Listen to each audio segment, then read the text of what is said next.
Good evening, visitors.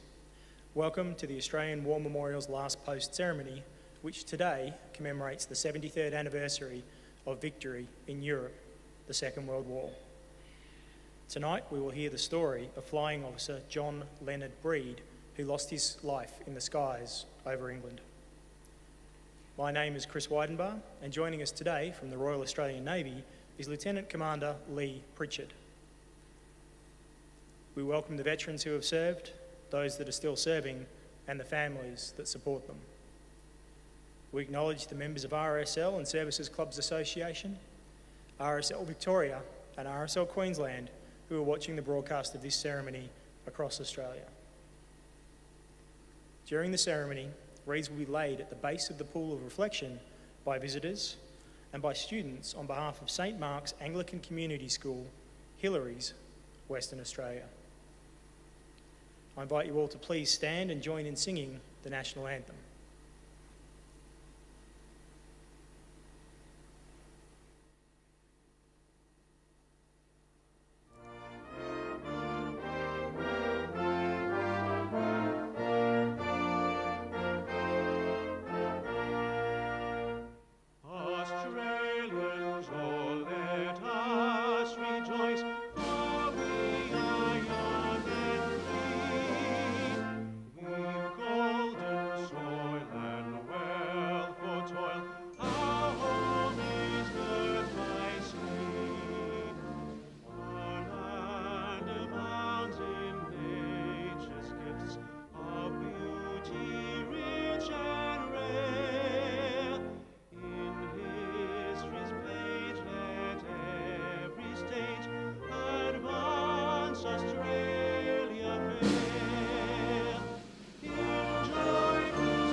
Thank you. Students, you may be seated.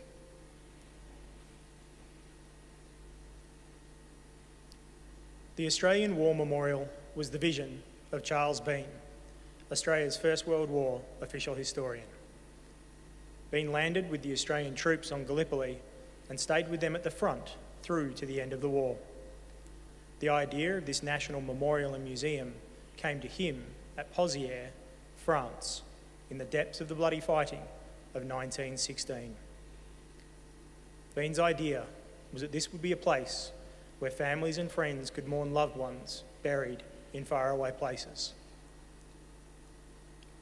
It would also be a place that could help all Australians understand what these men and women had endured and what they had done for us. Bean's vision, to which we remain true, is best expressed as inscribed in the entrance to the memorial's galleries.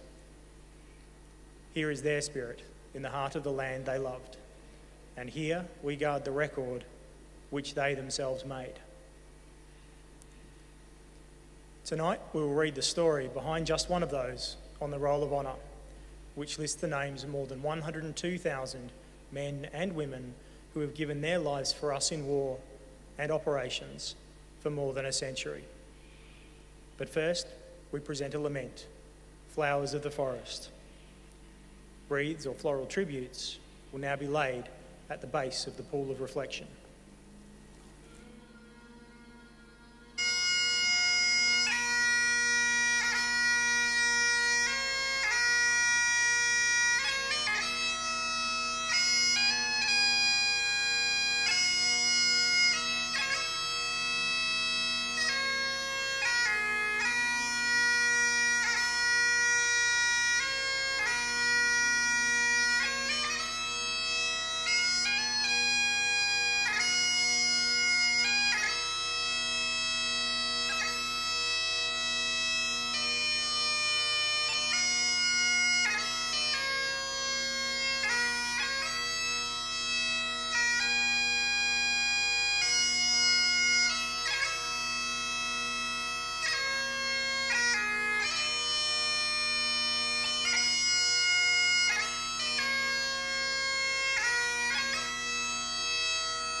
Today, we remember and pay tribute to Flying Officer John Leonard Breed.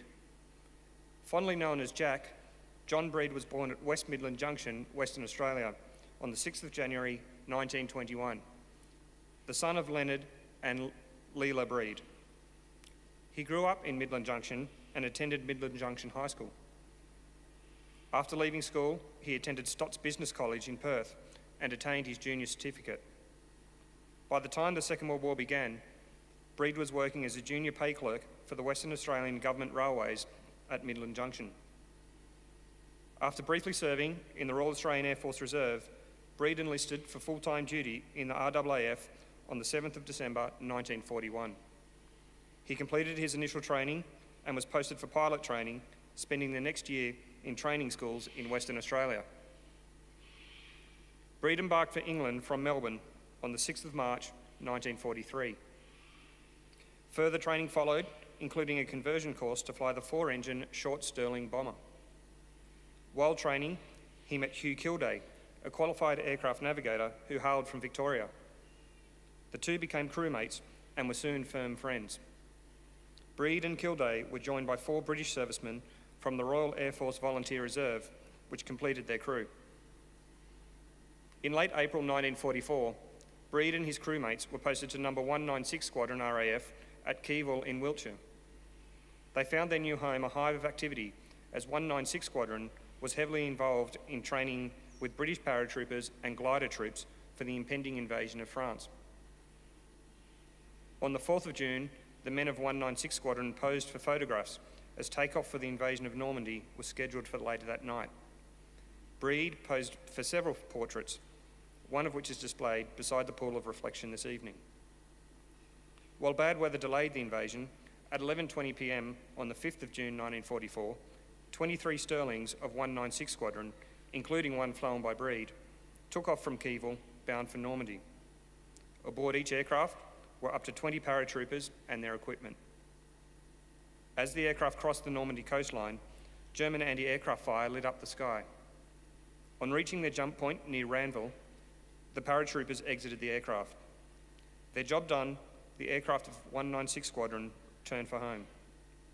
The squadron lost 1 aircraft when it was shot down, but the remaining 22, including Breed's, returned to England. While he was in England, Breed met Joyce Mason, and the pair began a relationship. They were married on the 8th of July 1944 in Yorkshire. Hugh Kilday attended as Breed's best man. On the 24th of July 1944, Breed was commissioned with the rank of pilot officer. He continued to fly training missions and resupply operations to resistance forces in Norway and France. Breed's next big operation was Market Garden in September. He flew British airborne forces to Arnhem, Holland on the 17th of September, and over the ensuing days flew several resupply operations to assist the besieged British paratroopers. Breed was promoted to flying officer in late January 1945, and in March he took part in Operation Varsity, the Allied airborne operation which captured key bridges and towns across the Rhine River. In April, Joyce gave birth to a baby boy. The news was received with great joy by Breed's parents in Western Australia. It would be all too brief a time the family would spend together. When Germany surrendered on the 8th of May, the British began Operation Doomsday, which saw 196 Squadron taking British troops to Norway to disarm the large number of German troops still there. In the early hours of Thursday the 10th of May, which was also Ascension Day, Breed and his crew took off for Norway carrying 14 British paratroopers. They encountered heavy weather over the North Sea, and low clouds obscured visibility on the approach to Gardermoen Airport north of Oslo.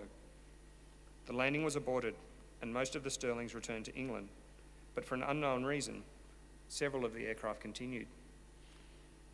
Around 1,500 metres from the runway, the Stirling, piloted by Breed, emerged from low clouds some 300 feet from the ground.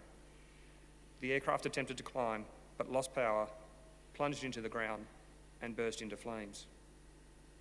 Nearby locals rushed to the scene, but there were no survivors. 2 more Stirlings crashed that morning, and 44 men were killed.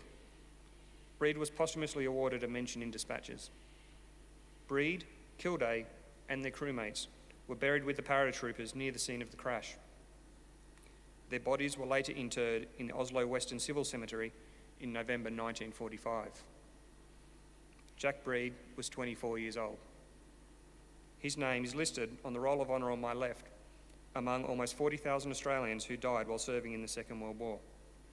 His photograph is displayed beside the pool of reflection. This is but one of the many stories of service and sacrifice told here at the Australian War Memorial. We now remember Flying Officer John Leonard Breed, who gave his life for us, for our freedoms, and in the hope of a better world.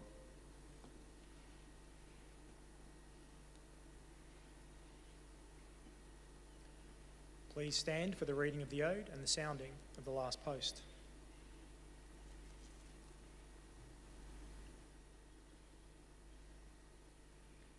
They shall grow not old, as we that are left grow old. Age shall not weary them, nor the years condemn. At the going down of the sun, and in the morning, we will remember them. We will remember them.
Lest we forget. Lest we forget.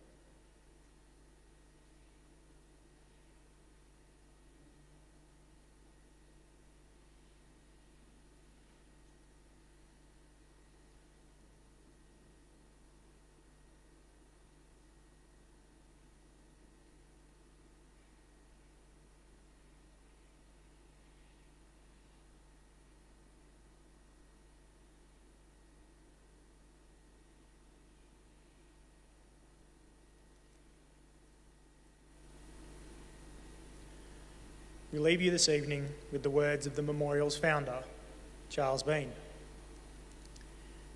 Many a man lying out there at Poziere or in the low scrub at Gallipoli with his poor, tired senses barely working through the fever of his brain has thought in his last moments, well, it's over. But in Australia, they will be proud of this. Ladies and gentlemen, girls and boys, that concludes the last post ceremony. We thank you for visiting the Australian War Memorial and wish you all a very good evening.